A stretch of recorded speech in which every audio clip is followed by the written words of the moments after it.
의정부시가 현재 건설 중인 8호선 연장 노선을 의정부시로 끌어오는 방안을 검토합니다.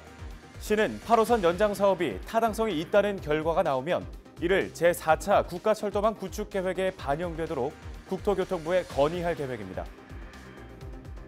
20일 새벽 1시 10분쯤 의정부시 의정부동의 한 모텔 3층에서 불이 났습니다. 이 불로 투숙객과 모텔 직원 등 총 41명이 대피하는 소동이 벌어졌습니다. 경찰과 소방당국은 화재 원인을 조사하고 있습니다. 코로나19로 외출이 뜸해지면서 지역 상권이 침체에 빠졌습니다.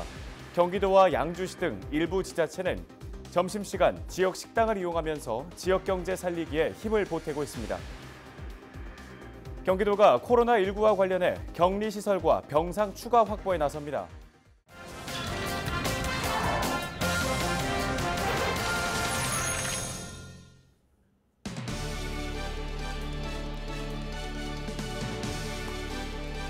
시청자 여러분 안녕하십니까?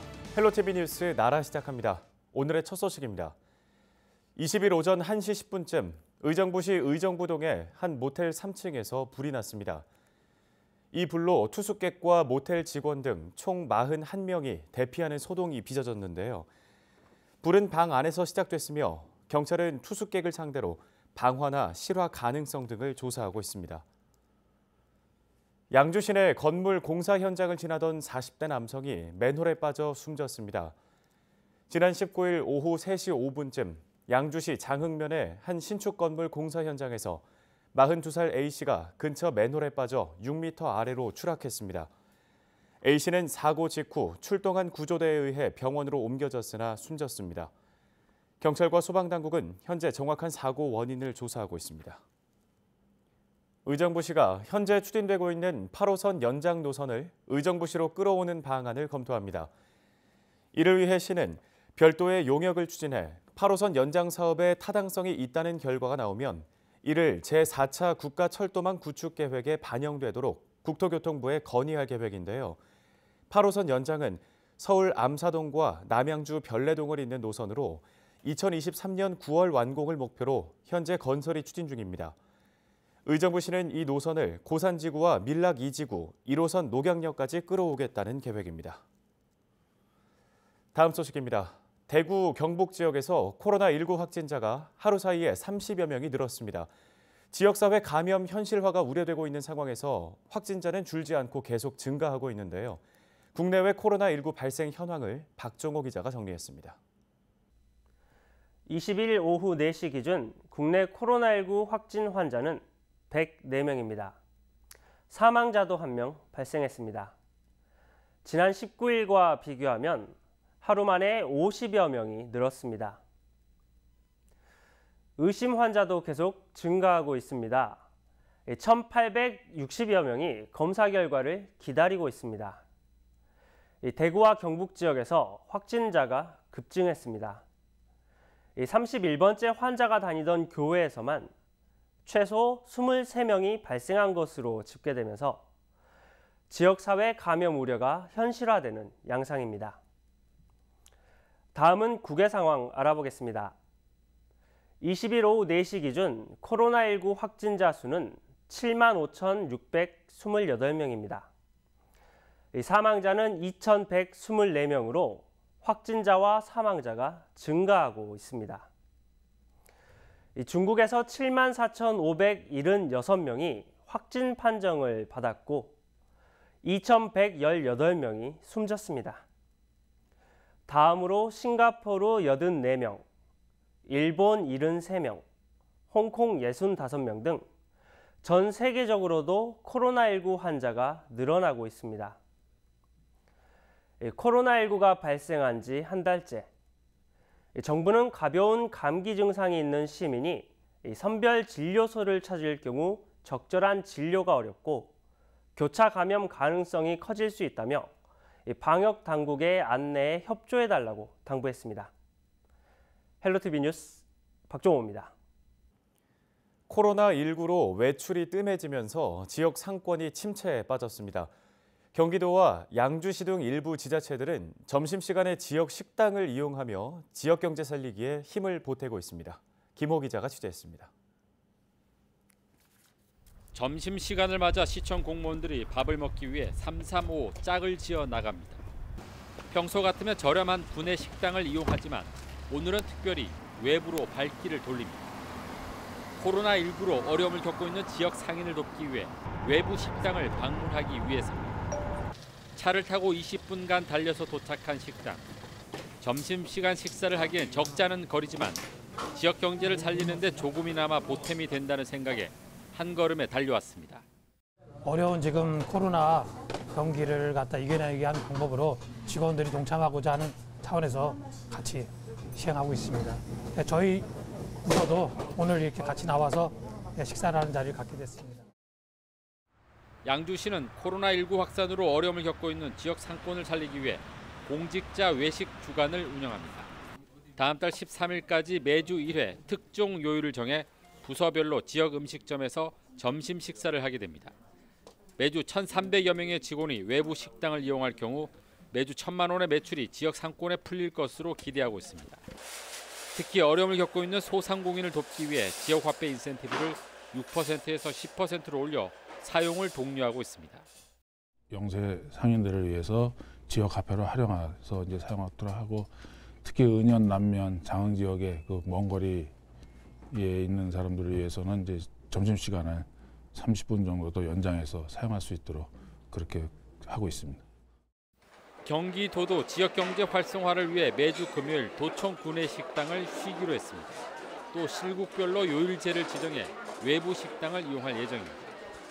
경기도청 구내 식당을 매일 이용하는 인원은 1,000여 명.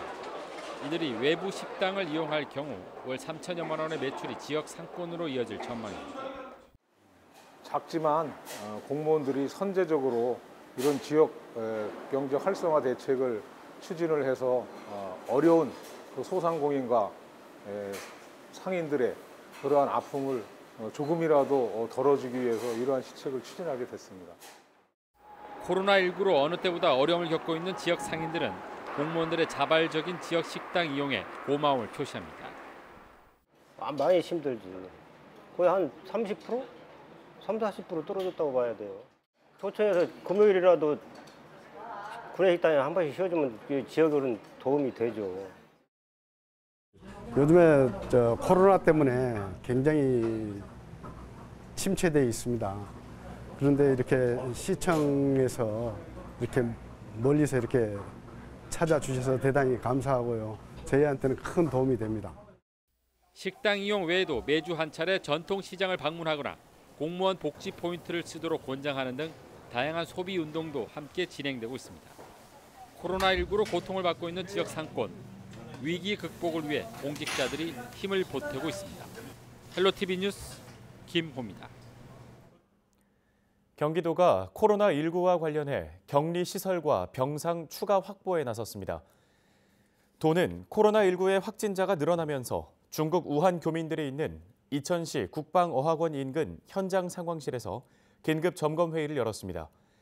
회의에서는 코로나19 확진자를 접촉한 사람이 늘어날 것에 대비해 대규모 격리시설 한 곳을 더 확보하기로 했는데요.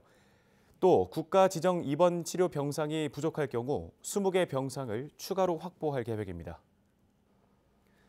다음 소식입니다.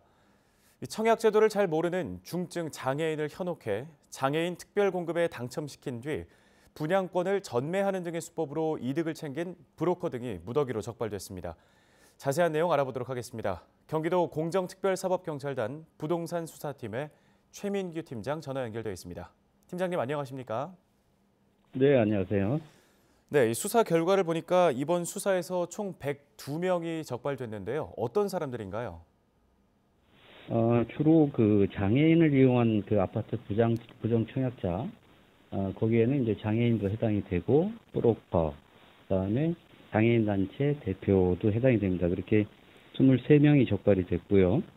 그다음에 불법 전매에 대해서 15명, 그다음에 중개보수 초과가 18명, 그 외에 이제 무자격 무등록 중개 행위를 한 사람들이 46명 적발됐습니다. 네, 장애인 특별 공급에 대한 여러 가지 말들이 좀 많았었는데 이번 수사 어떻게 시작하게 되신 건가요? 저희가 장애인 특별 공급 경우에는 부천 경찰서에서 저희한테 수사 의뢰가 들어왔습니다. 예. 그래서 수사를 착수하게 됐고요. 그 과정에서 어떤 그 단체 대표가 어떤 브로커가 단체 대표한테 접근을 해서 중증 장애인을 알선해 줄 것을 요구를 했고, 그 다음에 그 장애인 대표가 중증 장애인 6명을 이렇게 알선을 했습니다. 그래서 바로 그 브로커가 청약에 당첨이 되자마자 떴다방에서 프리미엄을 받고 거래를 했고요. 거기에 따라서 장애인한테는 일정한 대가를 지급을 했고, 브로커는 또 기부금 명목으로 장애인한테 일정 금액을 이렇게 편취를 했습니다. 네, 알겠습니다. 이 장애인 특별 공급을 악용한 이 부정 청약 이외에 다른 범행 사례도 있었나요? 저희가 불법 전매가 이번에 적발된 부분이 있는데요. 이거는 사실 그 어떤 제보, 본인들이 이 고발이 없으면 사실 적발하기가 상당히 어렵습니다. 그런데 이번 건은 어떤 경우냐면 최초 당첨자가 프리미엄을 2천만 원 받고 팔았는데 실제 그걸 매수한 사람은 다시 7천만 원을 더 붙여서 9천만 원을 매매를 합니다. 그리고 최종적으로 이제 최종 매수자가 계약을 할 때는 최초 당첨자하고 이제 계약 관계를 체결을 해야 돼요. 예. 그래서 최초 당첨자가 그때 당시 최종 계약할 때는 프리미엄이 상당히 많이 올랐기 때문에 아마 그 프리미엄 대가로 추가적으로 아마 돈을 더 요구를 했나 봅니다. 그래서 그런 관계에서 서로 간에 어떤 다툼이 있어서 고발이 들어온 그런 건입니다. 네. 부정 청약을 하게 될 경우에는 어떤 처벌을 받게 되는 건가요? 네, 저희가 3년 이하의 징역 또는 그 3천만 원 이하의 벌금에 처하도록 이렇게 되어 있습니다. 네, 알겠습니다. 이 아파트 부정 청약은 수법이 굉장히 많고 또 부동산 관련해서 불법 행위들도 많지 않습니까? 앞으로 추가 수사할 계획 있으신가요? 예, 저희가 이제 위장 전입을 통한 부정 청약이 있을 수 있고, 그 다음에 임신 진단서를 위조를 하는 경우도 있고, 이것처럼 뭐 장애인 특별 공급을 이용하는 경우도 있고, 어떤 그런 부정 청약에 대한 부분이 심각하기 때문에 그 작년도 우리 경기도 내에 10대 1 이상 되는 그 청약 경쟁률이 거기는 지금 수사에 착수를 했습니다. 거기 한 2만 3천 세대 정도 되고요. 그다음에 이제 금년 이제 내일부터 시행되는 이제 집값 담합 부분, 이제 그 부분에 대해서도 저희가 수사를 좀 집중할 그럴 계획이 있고요. 또 하나는 그 토지거래 허가 구역 내에 허가를 받지 않거나 부정하게 허가를 받는 경우, 그것도 수사를 올해는 착수할 그럴 계획이 있습니다. 네, 잘 알겠습니다. 말씀은 여기까지 듣도록 하겠습니다. 지금까지 경기도 공정특사경 최민규 팀장이었습니다. 감사합니다. 네, 수고하십시오.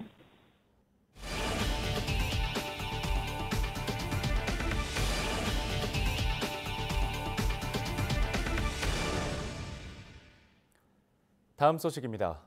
경기도는 올해 당초 지역화폐 발행 목표인 4,961억 원보다 61%가 늘어난 8천억 원을 발행한다고 밝혔습니다.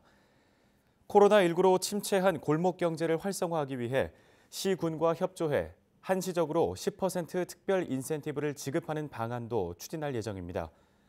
도는 지역화폐 발행을 늘려 영세 소상공인들의 피해를 최소화할 수 있도록 지원할 예정입니다.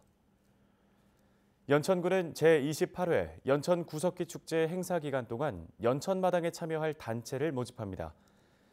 모집 대상은 지역 단체와 기업이며 모집 분야는 연천 문화 또는 선사 문화와 연관된 프로그램으로 체험과 기념품 판매, 전시, 홍보 분야입니다. 접수일은 3월 18일부터 20일까지 3일 동안이며 접수 방법은 이메일과 팩스 또는 방문, 우편 모두 가능합니다.